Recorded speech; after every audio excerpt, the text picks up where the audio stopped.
Hello friends, good morning friends. आपका दोस्त आपका भाई सागर फिर से आपके साथ एक नए सेशन में।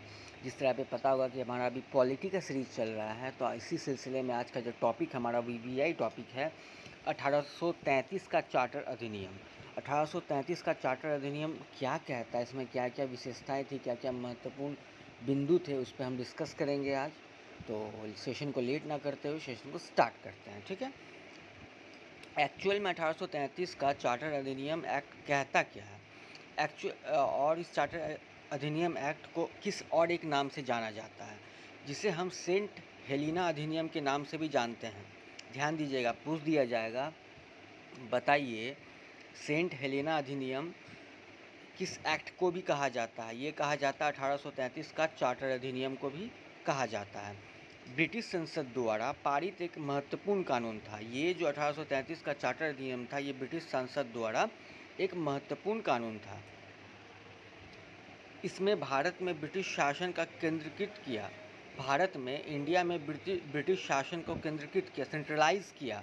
ईस्ट इंडिया कंपनी के व्यापारिक अधिकार को एकाधिकार को समाप्त किया गया। ईस्ट इंडिया कंपनी का जो एक अधिकार था उसको समाप्त कर दिया गया और भारत के पहले विधि आयोग की स्थापना की गई। आपसे डायरेक्ट क्वेश्चन बनेगा कि बताइए भारत का पहला विधि आयोग किस एक्ट के द्वारा बनाया गया था। ये बनाया गया था 1833 के चार्टर एक्ट के द्वारा। इस अधिनियम ने बंगाल के गवर्नर जनरल को भारत का गवर्नर जनरल बना दिया गया। इस अधिनियम ने बंगाल के गवर्नर जनरल जो थे, तभी कौन थे, लॉर्ड विलियम बेंटिक थे, उन्हें भारत का गवर्नर जनरल बना दिया गया। उससे पूरे भारत में नागरिक, सैन्य और वित्तीय मामलों का नियंत्रण दिया गया है। ध्यान दीजिएगा, ठीक है। उस टाइम पे कौन थे गवर्नर जनरल बंगाल के, लॉर्ड विलियम बेंटिंग, ठीक है। ध्यान दीजिएगा, मुख्य बातें इसमें कुछ मुख्य बातें हैं। केंद्रीकरण, सेंट्रलाइजेशन क्या हुआ था। 1833 का चार्टर एक्ट ब्रिटिश शासन में प्रशासन के केंद्रीय दिशा में एक महत्वपूर्ण कदम था। प्रशासन के केंद्रीय दिशा में एक महत्वपूर्ण कारण था, ध्यान दीजिए, कदम था। ईस्ट इंडिया कंपनी का व्यापारिक एकाधिकारी समाप्त कर दिया गया। ईस्ट इंडिया कंपनी का जो भी पावर था, जो भी आपको उसका अधिकार था, उसको समाप्त कर दिया गया, ठीक है। और एक विधि आयोग का स्थापना किया गया, और जिसमें ब्रिटिश नागरिकों को भारत में स्वतंत्र रूप से व्यापार करने की अनुमति मिल गई।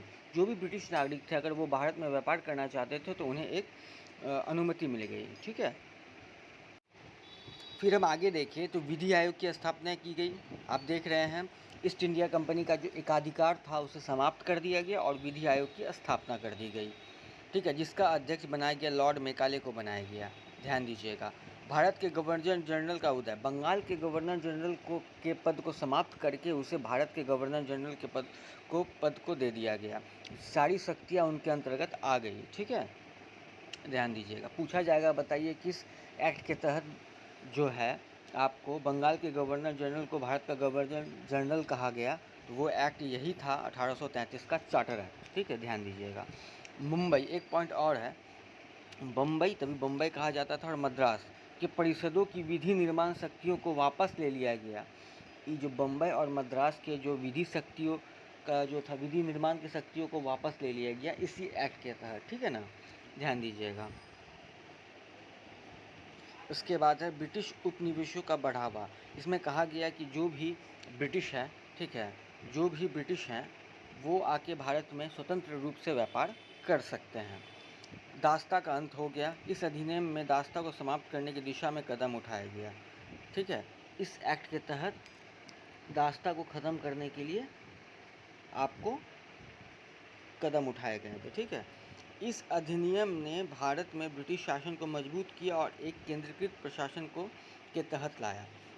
इस एक्ट का मतलब क्या था, आपको ब्रिटिश चाहता था कि एक पूरी पावर, एक पूरा कंट्रोल्ड पावर उनके हाथ में हो। इसके कारण वो ईस्ट इंडिया कंपनी को पहले समाप्त किया, उसके अधिकार को समाप्त किया और एक विधि आयोग लाया।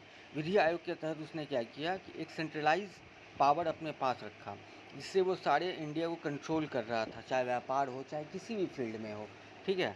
इस चीज़ को आप ध्यान दीजिएगा। तो आशा करता हूँ सेशन आपको बहुत ही अच्छा लगा होगा, और इसी सीरीज़ में फिर एक नया टॉपिक के साथ फिर हम कल आएंगे।